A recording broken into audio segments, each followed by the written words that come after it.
إن الحمد لله نحمده ونستعينه ونستغفره ونتوب إليه ونعوذ بالله من شرور أنفسنا ومن سيئات أعمالنا من يهده الله فلا مضل له ومن يضلل فلا هادي له أشهد أن لا إله إلا الله وحده لا شريك له وأشهد أن محمدا عبده ورسوله صلوات الله وسلامه عليه نبينا وحبيبنا محمد صلى الله عليه وعلى آله وصحبه وسلم.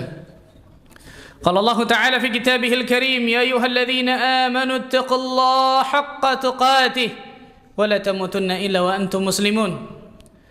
يا أيها الناس اتقوا ربكم الذي خلقكم من نفس واحدة وخلق منها زوجها وبث منهما رجالا كثيرا ونساء واتقوا الله الذي تساءلون به والأرحام إن الله كان عليكم رقيبا. يا أيها الذين آمنوا اتقوا الله وقولوا قولا سديدا يصلح لكم أعمالكم ويغفر لكم ذنوبكم ومن يطع الله ورسوله فقد فاز فوزا عظيما. أما بعد فاعلم أيها الناس فإن أصدق الحديث كتاب الله وخير الهدى هدى محمد صلى الله عليه وعلى آله وصحبه وسلم وشر الأمور محدثاتها فإن كل محدثة بدعة وكل بدعة ضلالة وكل ضلالة في النار. Ma'asyiral muslimin sidang salat Jumat rahimakumullah. Salah satu ilmu yang tidak boleh pernah bosan kita menuntutnya, salah satu ilmu yang selalu harus terus kita belajar tentang satu ilmu ini, bahkan sampai akhir hayat kita, tidak lain tidak bukan adalah ilmu aqidah dan tauhid. Mengapa seperti itu, ikhwan? Ada banyak sekali alasan tentang masalah itu.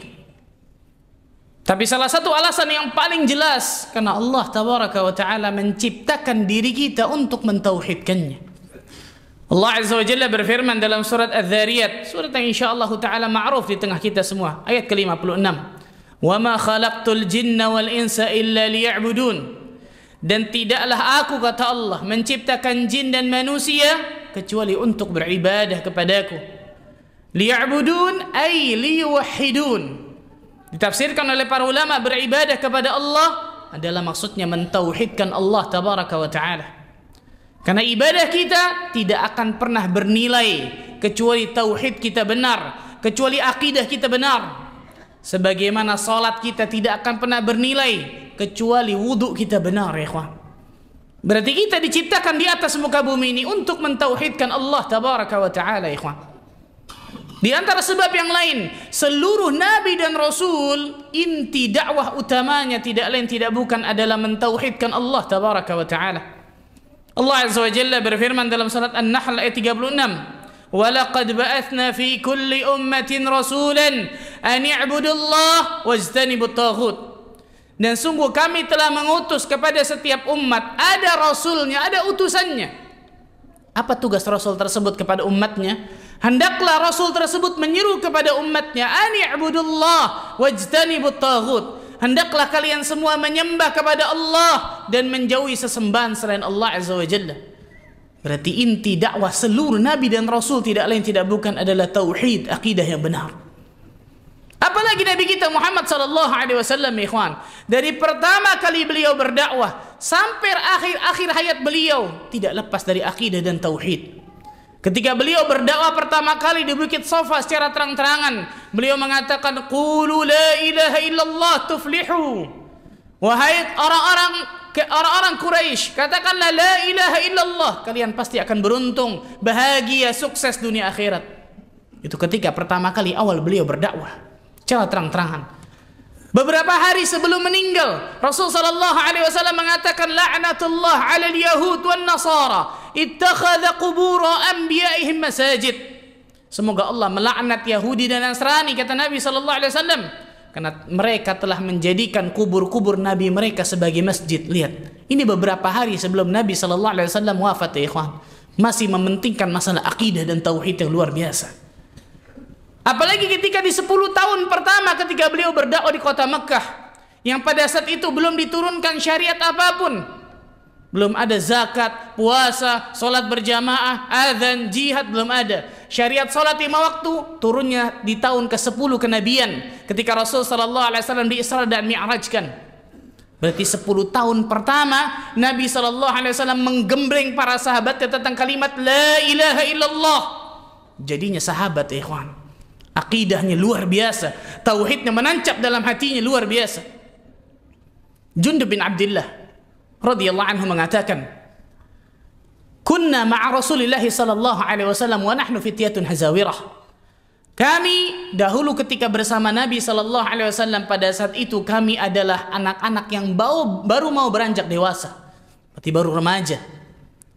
Apa kata Jundub bin Abdullah? "Nahnu nata'allama al-iman qabla an nata'allama al-Qur'an." Kami dahulu belajar iman terlebih dahulu sebelum kami mempelajari Al-Quran. Iman, ikhwan, rukun iman, akidah. Dan iman yang pertama, iman kepada Allah, tauhid. Kami, kata Jundub bin Abdullah, mempelajari iman sebelum kami mempelajari Al-Quran. Fata'allamna Al-Quran, thumma zdadda bihi imana. Kemudian kami setelah itu mempelajari Al-Quran, maka bertambah iman kami ketika kami mempelajari Al-Quranul Karim. Allahu Akbar, lihat. Yang pertama yang ditanamkan oleh Nabi SAW tentang iman, rukun iman, akidah yang benar, terutama iman yang paling pertama, iman kepada Allah, tauhidullah, mentauhidkan Allah Azza wa Jalla, menjauhkan kesyirikan, ya ikhwan.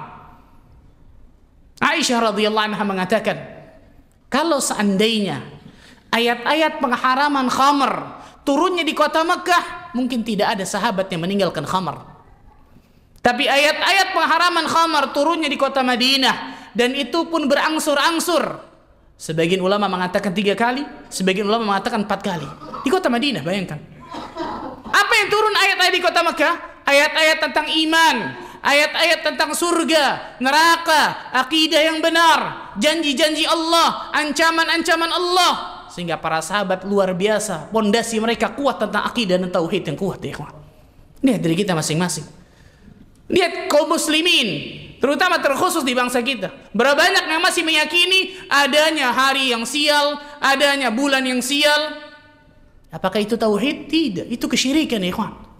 Berapa banyak kaum muslimin masih percaya tentang tangkal-tangkal, jimat-jimat. Inna ruqa wa tama'i wa tiwala syirkun, kata Nabi. Sesungguhnya jampi-jampi, tangkal-tangkal, kemudian jimat-jimat, semuanya kesyirikan, luar biasa. Berapa banyak kaum muslimin ketika dia beribadah kepada Allah masih ingin dilihat orang, dipuji orang, supaya didengar orang. Riya, sum'ah. Apakah ini tauhid? Tidak, ini syirkul asghar, kesyirikan kecil. Dan masih banyak, luar biasa, berapa banyak kaum muslimin masih melakukan kesyirikan-kesyirikan yang ternyata mereka anggap ini sesuatu yang biasa. Mengkeramatkan sesuatu, mungkin keris, ajimat dan seterusnya, atau mengkeramatkan yang mereka anggap ini kubur wali luar biasa, datang meminta ke dalamnya. Apakah ini ke tauhid? Ini ajaran Nabi SAW? Kalla, nggak ada, ikhwan. Pentingnya seorang muslim dan muslimah, ikhwan, membenteng dirinya dengan ilmu agama yang benar. Apa itu tauhid? Apa itu syirik? Sehingga dia tahu apa itu tauhid, apa itu akidah yang benar, dan apa lawan dari tauhid, kesyirikan kepada Allah Azza wa Jalla tersebut. Allahu Akbar. Lihat dari kita masing-masing, ikhwan. Allah mengatakan, qu anfusakum wa ahlikum nara. Wahai orang-orang yang beriman, jaga diri kalian dan keluarga kalian dari api neraka Allah tabaraka wa taala. Dan penjagaan yang paling pertama jelas menjaga, membentengi diri kita dan keluarga kita dari kerusakan akidah, kerusakan tauhid, dan itu yang paling pertama, ikhwan. Berapa banyak, berapa sering kita menghatamkan kitab tauhid? Berapa banyak kita mempelajari tentang al-usul ats-tsalatsah, 3 landasan utama yang wajib diketahui bagi setiap muslim dan muslimah. Mengenal Allah, mengenal agama, mengenal nabinya yang mulia sallallahu alaihi wasallam. Berapa banyak kita mengetahui dan menghatamkan kitab-kitab masalah akidah yang benar, rukun iman, rukun Islam. Antum keluar, antum tanya, muslim, ada berapa syarat la ilaha illallah? Berapa yang bisa jawab? Saya mau tanya. Keluar tanya, muslim, ada berapa syarat sah la ilaha illallah, pembatal kalimat la ilaha illallah? Saya mau tahu berapa banyak orang yang bisa jawab itu. Masih jauhnya kaum muslimin dari ilmu agama yang benar, terutama ilmu tauhid dan akidah. Coba buka mata kita, ya ikhwan. Didik diri kita dengan tauhid dan akidah yang benar. Dengan itu Allah Azza wa Jalla akan perbaiki seluruh kehidupan kita, dunia dan akhirat, subhanallah. Karena itu janji Allah dan Rasulnya sallallahu alaihi wasallam. Barakallahu alaikum fil Qur'anil azim. Aqulu qali hadza astaghfirullah li wa lakum. Alhamdulillah. Hamdan katsiran tayyiban mubarakan fihi. Kama yuhibbu rabbuna wa yarda. Wassalatu wassalamu ala Rasulillah wa ala alihi wa sahbihi wa mawala wa la hawla wa la quwwata illa billah. Salah satu keutamaan ketika seseorang mempelajari tauhid dan akidah dan dia amalkan konsekuensi-konsekuensi itu dalam kehidupannya, Allah Azza wa Jalla akan berikan hidayah dan rasa aman kepada dirinya dunia akhirat, ya ikhwan. Dua hal yang manusia pasti butuhkan di kehidupan dunia, apalagi kehidupan akhirat: hidayah dan juga rasa aman. Allah Tabaraka wa Ta'ala berfirman dalam surat Al-An'am ayat ke-82. Selesai dari Jumat ini antum renungi ayat ini baik-baik, tadabburi ayat ini baik-baik. Al-An'am ayat 82. Allah Azza wa Jalla mengatakan, alladzina amanu wa lam yalbisu imanahum bidzulmin ulaika lahumul amnu wa hum muhtadun. Orang-orang yang beriman dan tidak mencampur adukan imannya dengan kezaliman. Ketika turunnya ayat ini, para sahabat bertanya kepada Nabi sallallahu alaihi wasallam, "Ya Rasulullah sallallahu alaihi wasallam, ayyuna la yadhlimu nafsah?" Siapa di antara kami yang tidak menzalimi diri kami sendiri? Lihat bagaimana hebatnya sahabat, tidak merasa dirinya lebih luar biasa, istimewa, enggak. Siapa di antara kami yang tidak menzalimi diri kami sendiri dengan perbuatan dosa dan maksiat? Enggak ada, wahai Rasul sallallahu alaihi wasallam. Ayat itu mengatakan orang-orang yang beriman yang tidak mencampurkan imannya dengan kezaliman. Siapa di antara kami yang tidak berbuat zalim kepada diri kami sendiri? Maka Rasul mengatakan, laisa huwa kama tadhunnun. Bukan seperti apa yang kalian kira, wahai para sahabat. Tapi yang dimaksud az-zulm di dalam ayat tersebut sebagaimana nasihat Luqman kepada anaknya, la ya bunayya la tusyrik billah inna syirka la zulmun azim. Wahai anakku, kata Luqman kepada anaknya dalam surat Luqman, jangan engkau melakukan kesyirikan, karena kesyirikan adalah kezaliman yang sangat besar, luar biasa. Kezaliman yang paling zalim, kedurhakaan paling durhaka, maksiat paling maksiat. Tidak lain tidak bukan adalah kesyirikan kepada Allah Azza wa Jalla. Maka maksud ayat tersebut adalah orang-orang yang beriman dan tidak mencampur adukan imannya dengan kesyirikan. Berarti tauhid dan akidahnya kokoh dalam hatinya, ikhwan. Ilmu tauhid dan akidahnya mantap dalam hatinya, nggak ada sama sekali keraguan tentang tauhid dan akidahnya. Apa kata Allah? Ulaika lahumul amnu wa hum muhtadun. Mereka lah orang-orang yang mendapatkan rasa aman dan hidayah, petunjuk dari Allah Azza wa Jalla. Aman di dunia, aman di akhirat. Hidayah yang dengan hidayah tersebut seseorang bisa dapatkan mana siratal mustaqim, mana jalan kebenaran yang akan mengantarkannya ke surga Allah Azza wa Jalla. Rasa aman, ikhwan, yang kita semua pasti inginkan rasa aman tersebut di dunia, apalagi nanti di akhirat ketika hari yang sangat luar biasa mencekamnya pada saat itu.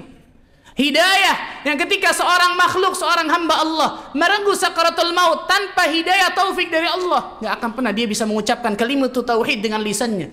Dengan hidayah Allah dia akan mudah mengucapkan itu. Hidayah dan aman, Allahu Akbar. Dua hal yang pasti manusia inginkan untuk bisa mendapatkan kebahagiaan dunia akhirat. Dan itu tidak lain tidak bukan didapatkan dengan tauhid dan akidah yang benar. Maka khatib mengajak, ikhwan, lihat bagaimana ilmu tentang tauhid dan akidah kita. Lihat bagaimana pelajaran tentang tauhid dan akidah kita, ikhwan. Lihat berapa banyak kita datangi kajian-kajian tentang tauhid dan akidah. Apakah ada kajian yang rutin yang memang kita datangkan tentang khusus masalah tauhid dan akidah yang benar? Atau ternyata itu jauh dari itu semua, ikhwan.